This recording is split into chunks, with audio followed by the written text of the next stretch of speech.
നമുക്ക് സേതുവിന്റെ പല്ലുവീട് ഇന്നത്തെ നല്ലൊരു കഥ കേട്ടാലോ?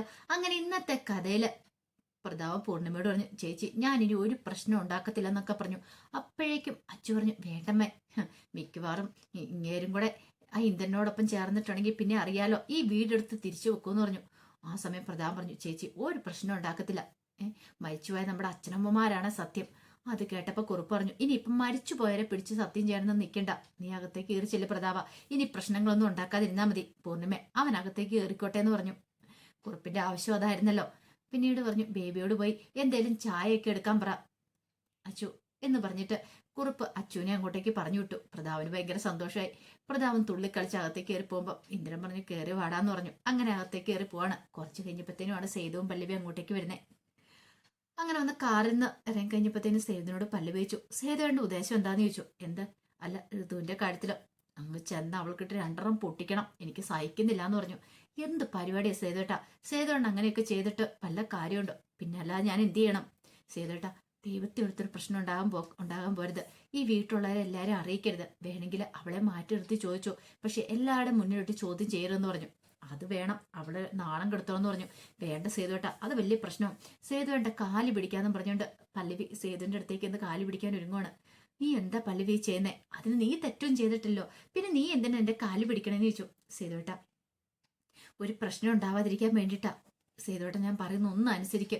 അങ്ങനെയൊക്കെ പറഞ്ഞ് സേതുവിനെ ഒന്ന് തണുപ്പിക്കാൻ ശ്രമിച്ചു പല്ലവി. ഇതേ സമയത്ത് ബേബി ചേച്ചി ജ്യൂസൊക്കെ ആയിട്ട് ഇങ്ങോട്ട് വന്നു. അങ്ങനെ അത് കുറുപ്പിന് കൊടുക്കുന്ന സമയത്ത് കുറുപ്പ് ചോദിച്ചു, എങ്ങനെയൊരു ബേബി ചേച്ചി, സുഖമാണോന്ന് ചോദിച്ചു. തട്ടിയും മുട്ടിയൊക്കെ അങ്ങോട്ട് പോന്നു, പരിക്കില്ലാന്നുള്ളൂ. അത് കേട്ട് കഴിഞ്ഞപ്പോ കുറുപ്പ് പറഞ്ഞ, തട്ടിയും മുട്ടി പോയാൽ മതി, പരിക്കില്ലാതിരുന്നാ മതി. ആ സമയത്ത് പ്രതാപം പറഞ്ഞു, പരിക്കൊന്നും ഇല്ലല്ലോ, അത് തന്നെ ഒരു സമാധാനം. അല്ല, കുറെ നാളായല്ലോ പ്രതാപനെ കണ്ടെന്ന് പറഞ്ഞു. ഇനിയിപ്പൊ ഞാൻ ഇവിടെയൊക്കെ തന്നെ ഉണ്ടാവും പറഞ്ഞു. ബേബി ചേച്ചി പറഞ്ഞു, അത് വേണ്ടിയിരുന്നില്ല എന്ന് പറഞ്ഞു. കാണണം എനിക്ക് എന്താ നിർബന്ധം ഇല്ലാന്ന് പറഞ്ഞു. ഇനി എന്നും കാണാമല്ലോ എന്ന് പ്രതാപം വലിയ ആള് കളിച്ച് പറഞ്ഞാണ്.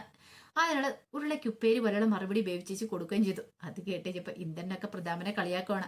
അച്ചു എല്ലാരും കൂടെ ചിരിച്ചു. പ്രതാപന് ആകപ്പാടെ ഒരു നാണക്കേടൊക്കെ തോന്നി. അപ്പോഴേക്കും സേതുവും പല്ലവിയും കൂടെ അങ്ങോട്ടേക്ക് വരുന്നേ.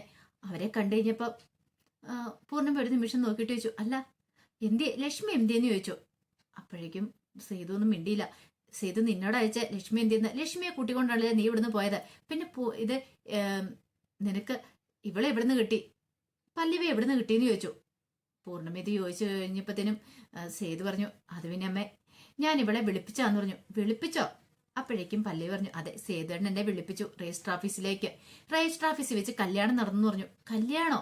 അതെ, ലക്ഷ്മി അമ്മയുടെ വേണുഗോപാൽ സാറിന്റെ കല്യാണം രജിസ്റ്റർ ചെയ്യാൻ വേണ്ടി വിളിപ്പിച്ചാന്ന് പറഞ്ഞു. അത് കേട്ട് ഞാൻ പൂർണ്ണിമയ്ക്ക് ഭയങ്കര സന്തോഷമായി. അപ്പോഴേക്കും പല്ലവി പറഞ്ഞു, സേതുവേട്ടന് ഒരേ ഒരു നിർബന്ധം, അവരുടെ വിവാഹം നിയമപരമായിട്ട് രജിസ്റ്റർ ചെയ്യണമെന്ന്. അതിനു വേണ്ടിയിട്ട്. ആ സമയത്ത് സേതു പറഞ്ഞു, അല്ലെങ്കിലും മേലടുത്ത് വീട്ടിലെ വേണുഗോപാലിന്റെ ഭാര്യ അല്ലായിരുന്നു എന്റെ അമ്മ, അവിടെ തന്നെയല്ല കഴിയേണ്ട അമ്മേന്ന് ചോദിച്ചു. അത് കേട്ടപ്പോ പൂർണ്ണിമ പറഞ്ഞു, എനിക്കിപ്പം നിന്നെ ഓർത്ത് അഭിമാനം തോന്നുന്നുണ്ട് സേതു, നല്ല കാര്യമെന്ന് പറഞ്ഞു. കുറുപ്പ് പറഞ്ഞു, അത് ശരിയാ, അല്ലെങ്കിലും അവരവിടെയല്ലേ കഴിയേണ്ടതെന്ന് ചോദിച്ചു. എല്ലാവർക്കും ഭയങ്കര സന്തോഷമാണ്. അപ്പോഴേക്കും ഇന്ദ്രൻ വന്നിട്ട് സേതുവിനെ കെട്ടിപ്പിടിക്കുകയാണ്. സേതുവിനെ കെട്ടിപ്പിടിച്ചിട്ട് പറഞ്ഞു, എന്റെ അളിയ, ഇപ്പോഴാണ് അളിയനെ എന്റെ അളിയനായെന്ന് പറഞ്ഞു. എനിക്ക് അളിയനെ ഓർത്തിട്ട് ഭയങ്കര സന്തോഷമുണ്ട്. എന്റെ അളിയൻ പൊളിയല്ലേ, ഇത്ര നല്ലൊരു കാര്യം ചെയ്തില്ലേ എന്നൊക്കെ പറഞ്ഞ് അഭിനന്ദിക്കുകയാണ്. ആ സമയത്ത് അച്ചു പറഞ്ഞു, എന്റെ പൊന്നോ, സേതേടനെ കുറിച്ച് ഇപ്പോഴെങ്കിലും ഒരു നല്ല കാര്യം നിന്റെ വായിന്ന് വന്നല്ലോ ഇന്ദ്രാന്ന് പറഞ്ഞു. അതിനെന്താ, എനിക്ക് പറഞ്ഞുകൂടെ എന്റെ അളിയനെ കുറിച്ച്? പറയും, നീ എല്ലായിരിക്കണം ആള്. ആ സമയത്ത് ഇന്ദ്രൻ പറഞ്ഞു, അതെ, എനിക്കിപ്പം നല്ല മാറ്റമുണ്ട്, ഞാൻ പഴയ ഇന്ദ്രനൊന്നും അല്ലെന്ന് പറഞ്ഞു. അപ്പോഴേക്കും അച്ചു പറഞ്ഞു, നിന്നെ കുടിച്ച വെള്ളത്തിൽ പോലും ഞങ്ങൾ വിശ്വസിക്കില്ല, നീ ഒന്ന് പോടാന്ന് പറഞ്ഞു. ഇന്ദ്രൻ ആ പടം നാണക്കേടായി. അപ്പോഴേക്കും പ്രതാപ പറഞ്ഞു, ശരിയാ, ഇവനെ വിശ്വസിക്കാൻ കൊള്ളില്ല എന്ന് പറഞ്ഞു. ദേ പ്രതാപ എന്ന് പറയണ. അത് കേട്ട് കഴിഞ്ഞപ്പോഴത്തേനും പ്രതാപന് പിന്നെ ഒന്നും മിണ്ടിയില്ല. ആ സമയം കുറുപ്പ് പറഞ്ഞു, എന്നാ ശരി, ഞാൻ ഇനി അങ്ങോട്ട് ഇറങ്ങിയേക്കുവെന്ന് പറഞ്ഞു. അങ്ങനെ കുറുപ്പ് അങ്ങോട്ട് പോകാൻ തുടങ്ങിയപ്പോ പ്രതാപൻ, അയ്യോ കുറുപ്പേട്ട, ഒരു മിനിറ്റ് അവിടെ നിൽക്കാനും പറഞ്ഞു പിന്നാലെ അങ്ങോട്ട് പോയി. അപ്പോഴേക്കും ഇന്ദ്രനെ അങ്ങോട്ടേക്ക് ഇറങ്ങിപ്പോവാണ്. ആ സമയത്ത് അച്ഛനോട് സേതി ചോദിച്ചു, അല്ല ഋതു എന്തേന്ന് ചോദിച്ചു. അവൾ അടുക്കളയും മറ്റുണ്ടെന്ന് പറഞ്ഞു. പൂർണ്ണിമ പറഞ്ഞു, വല്ലാത്തൊരു ക്ഷീണം തോന്നുന്നു, ഞാനൊന്ന് കിടക്കട്ടെ എന്നും പറഞ്ഞുകൊണ്ട് പൂർണ്ണിമ മുറിയിലേക്ക് പോയി. ഇതേ സമയത്ത് ശ്രീഹരിയെ സേതു ഒന്ന് നോക്കി. സേതുവിന്റെ മുഖം കണ്ടു കഴിഞ്ഞപ്പോഴത്തേന് ശ്രീഹരിക്ക് കാര്യം മനസ്സിലായിട്ടുണ്ടായിരുന്നു. നേരെ സേതു അടുക്കളയിലേക്ക് പോവാണ്. ആ സമയം പല്ലവിക്ക് മനസ്സിലായി സേതുവേട്ടൻ എന്തിനുള്ള പുറപ്പാടാ, ഋതുവിനോട് വഴക്കുണ്ടാക്കാനുള്ളത് കാര്യമൊന്നും മനസ്സിലായി. പിന്നീട് സേതു അടുക്കളയിലേക്ക് വന്ന് ഋതുവിനെ വിളിക്കുകയാണ്. ഋതു ഒരു ഗ്ലാസ് വെള്ളമൊക്കെ എടുത്ത് കുടിച്ചോണ്ട് നിൽക്കുന്ന സമയത്താണ് സേതുവിന്റെ വരവ്.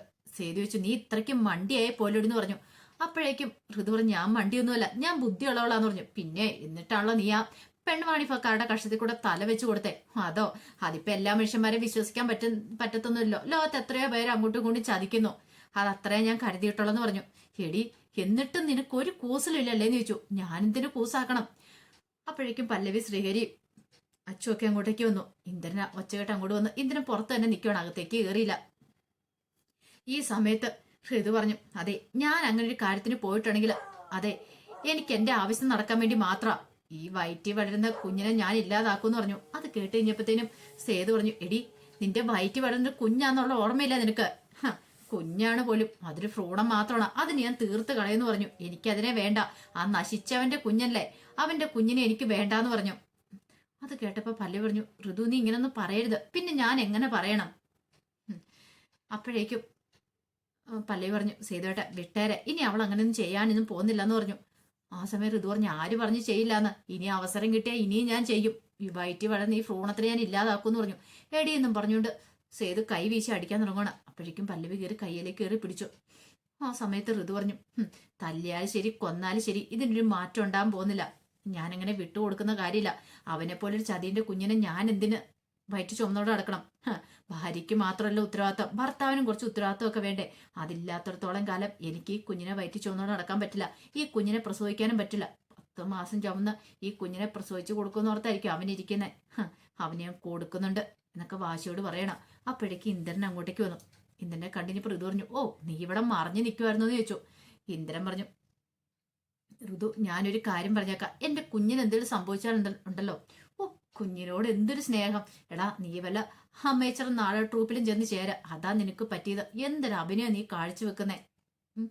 ഇപ്പോഴവന് ഭയങ്കര സ്നേഹം, ഇന്നലെ വരെ ഇല്ലാത്ത സ്നേഹമാണ് നിനക്ക്. നാണം ഉണ്ടോടെ നിനക്ക്? കുഞ്ഞെന്നും പറഞ്ഞു വരാനായിട്ട് അവൻ വന്നിരിക്കുന്നു. ആ സമയത്ത് സേതുവിനെ നോക്കിയിട്ട് ഇന്ദ്രൻ പറഞ്ഞു, സേതു, നീയാണ് എന്നെ ഇവിടെ പിടിച്ചെടുത്തിയത്. കാരണം ഋതുവിനെയും കുഞ്ഞിനെ നോക്കണം എന്നൊക്കെ പറഞ്ഞിട്ട് നീ പറഞ്ഞുകൊണ്ട് ഞാൻ എല്ലാം അനുസരിച്ച് പഴയ സ്വഭാവമൊക്കെ വിട്ട് നന്നാവാൻ തീരുമാനിച്ചത്. എന്നിട്ട് ഇവള് പറയുന്നത് നീ കേട്ടോന്ന് ചോദിച്ചു. അപ്പോഴേക്ക് ഋതു പറഞ്ഞു, നീ നന്നാവുന്നോ? ഒരിക്കലും ഇല്ലടാ. അതിന് നീ നന്നായിട്ട് വേണ്ടേ? എനിക്കത് നന്നായിട്ടറിയാം. പക്ഷെ നിന്റെ നാടകമൊന്നും എൻ്റെ അടുത്ത് വേണ്ട. ആരെ പറ്റിച്ചാലും എന്നെ പറ്റിക്കാൻ നോക്കണ്ട. ഇത്രയും കാലം നീ ക്രൂരതകളൊക്കെ ചെയ്ത് കൂട്ടിയിട്ട് ഇപ്പൊ നിനക്ക് കിടക്കാനൊരു ഇടയില്ലാത്തപ്പോ നീ ഇങ്ങോട്ടേക്ക് വന്നില്ലേ? ഒരു കാർ ഷെഡ് പോലും ഇല്ലോടെ നിനക്ക് കിടക്കാനായിട്ട്. എന്നിട്ട് അവന്റെ വീട്ടിലും വേണ്ടാത്തോണ്ട് അവൻ ഇവിടെ വന്ന് കിടക്കണോ? ഓ, നിന്റെ മുറി കിടന്നോണ്ടായിരിക്കുമല്ലേ? ഒരു കാര്യം നീ മനസ്സ് വിചാരിച്ചു ഋതു, ഞാൻ നിന്റെ മുറി കിടക്കണില്ല ഇനി മുതല്. വേണ്ടടാ, നാണം ഉള്ളവനാണെങ്കിൽ നീ ഇവിടുന്ന് ഇറങ്ങി പോന്ന് പറഞ്ഞു. അതെ, ഞാൻ പോയേക്കാം. പക്ഷെ ഒരു കാര്യമുണ്ട്, എന്റെ കുഞ്ഞിന് എന്തെങ്കിലും സംഭവിച്ചിട്ടുണ്ടെങ്കിൽ നിന്നെ ഞാൻ കൊല്ലൂന്ന് പറഞ്ഞു. വെച്ചേക്കില്ലെന്ന് പറഞ്ഞു. അന്നാ കൊല്ലടാന്നും പറഞ്ഞുകൊണ്ട് ഋതു അവിടെ ഇരുന്ന് ഒരു അടപ്പുപാത്രം എടുത്തോണ്ട് അവന്റെ നേർക്ക് ചെല്ലുവാണ്. ഇന്ദ്രൻ അവളുടെ നേർക്കും. ഒടുവില് സേതുവും പല്ലവിയും കൂടെ തടസ്സം പിടിക്കുക. സേതു പറഞ്ഞു, ഇന്ദ്ര, ദൈവത്തെ ഓർത്ത് നീ ഒന്ന് പോകാൻ പറഞ്ഞു. അങ്ങനെ ഇന്ദ്രനെ അങ്ങോട്ട് പറഞ്ഞു വിട്ടു. ഋതുവിനോട് പറഞ്ഞു, എന്റെ പൊന്നു മോളെ, ഞാൻ നിനക്കൊരു വാക്ക് തന്നിട്ടില്ലേ അവനെ എങ്ങനെയും നന്നാക്കി എടുക്കാന്ന്. സേതുവേട്ട, ഈ ജന്മത്തിൽ സേതുവേട്ട നോക്കിയിട്ടാൽ നടക്കത്തില്ല അവനെ നന്നാക്കാനായിട്ട്. അവൻ ഈ ജന്മത്തിൽ നന്നാവാനും പോകുന്നില്ല. അതിന് വെച്ച വെള്ളം കൂടെ വാങ്ങി വെച്ചാൽ മതി. പല്ലവി പറഞ്ഞു, ഋതു, നീ ഒന്നും മര്യാദയ്ക്കിരിക്കുക. ഒടുവിൽ അവരൊക്കെ അങ്ങോട്ട് പോയി കഴിയുമ്പോൾ അച്ചു ഋതുവിൻ്റെ അടുത്ത് വന്നിട്ട് ചോദിച്ചു, ഇതിന് വേണ്ടിയിട്ടാണോ കുറച്ച് ദിവസങ്ങളായിട്ട് നീ മാറി നടന്നുകൊണ്ടിരുന്നേ? വയറ്റ് വിഴുന്ന് കുഞ്ഞിനെ ഇല്ലാതാക്കാൻ വേണ്ടിയിട്ടാണോ? എന്താ ഋതു, നീ എന്താ ഇങ്ങനെയൊക്കെ? എനിക്ക് ചിന്തിക്കാൻ പോലും പറ്റുന്നില്ലെന്നും പറഞ്ഞ് ഋതുവിനെ കെട്ടിപ്പിടിച്ച് അച്ചു കരയുവാണ്. ഇതേ സമയം പാറുവിന്റെ തലയിൽ എണ്ണ തേച്ച് മസാജ് ചെയ്ത് കൊടുത്തോണ്ടിരിക്കുകയാണ് രാജേഷ്മി. അപ്പോഴേക്കും വിശ്വം വന്നിട്ട് പറഞ്ഞു, ആഹാ, ഇതെന്താ സ്പായാണോന്ന് ചോദിച്ചു. അതേടാ, പ്രഗ്നന്റ് ആയിട്ടിരിക്കുന്ന സമയത്തെ ഇങ്ങനെയൊക്കെ എണ്ണ തേച്ച് മസാജ് ചെയ്ത് കൊടുക്കണം, നല്ലതാന്ന് പറയാണ്. അത് കേട്ട് കഴിഞ്ഞപ്പോൾ വിശ്വം പറഞ്ഞു, അങ്ങനെയാണെങ്കിൽ അമ്മ എന്റെ തലയും കൂടെ മസാജ് ചെയ്ത് തരണമെന്ന് പറഞ്ഞു. എന്തിന്? നീ ഗർഭിണിയൊന്നും അല്ലല്ലോ. അതെ, എനിക്കിവിടെ വേറെ ജോലി ഉണ്ടെന്ന് പറഞ്ഞു. ഈ സമയം വിശ്വം ചോദിച്ചു, അല്ല അമ്മ പൊന്നുമടത്ത് പോയി എന്തായി കാര്യങ്ങള്? ഓ, എന്താവാനായിട്ട്, അവൻ ഇങ്ങോട്ടേക്ക് കൂട്ടിക്കൊണ്ട് വരണമെന്ന് പറഞ്ഞു. ഞാൻ പറഞ്ഞു പറ്റില്ല എന്ന് പറഞ്ഞു. അമ്മേ, എന്താ അമ്മ ഇങ്ങനെയൊക്കെ പറയണേ? അപ്പോഴേക്കും പാറു പറഞ്ഞു, അമ്മ ആ പറഞ്ഞ് മോശമായിപ്പോ എന്ന് പറഞ്ഞു. എന്ത് മോശം? ഒരു മോശമില്ല. അല്ലെങ്കിലുവേ കല്യാണം കഴിഞ്ഞ് കഴിഞ്ഞപ്പം എന്നെ പോലും വേണ്ടെന്ന് പറഞ്ഞ് അവൻ ഇവിടെ നിന്ന് ഇറങ്ങിപ്പോയതല്ലേ, പിന്നെ ഞാനിതിന് അവനെ ഇങ്ങോട്ടേക്ക് വിളിക്കണം? അമ്മേ, എല്ലാരും കൂടെ ഇന്ദ്രേട്ടൻ ഇങ്ങനെ തട്ടിക്കളിക്കുന്നത് ശരിയായിട്ടുള്ള കാര്യമല്ലെന്ന് വിശ്വം പറഞ്ഞു. എന്ത് തട്ടിക്കളിക്കാനായിട്ട്? ആര് തട്ടിക്കളിക്കാൻ? ഒന്ന് പോടാ അവിടുന്ന്. നീ എഴുന്നേറ്റ് വാ, നല്ല താളിയൊക്കെ തേച്ചൊന്ന് കുളിക്കാം എന്നും പറഞ്ഞിട്ട് വിളിച്ചോണ്ട് അങ്ങോട്ടേക്ക് പോയി. ആ സമയം മയൂരി ശ്രീകാന്തിനെ വിളിക്കുകയാണ്. മുറ്റിത്തിറങ്ങി നിന്നിട്ട് ശ്രീകാന്തെ ഫോൺ വിളിക്കുകയാണ്. എനിക്ക് നിന്നെ ഒന്ന് കാണണമെന്ന് പറഞ്ഞു. അത് കേട്ട് കഴിഞ്ഞപ്പം ശ്രീകാന്ത് ചോദിച്ചു, കാണണമെന്നോ?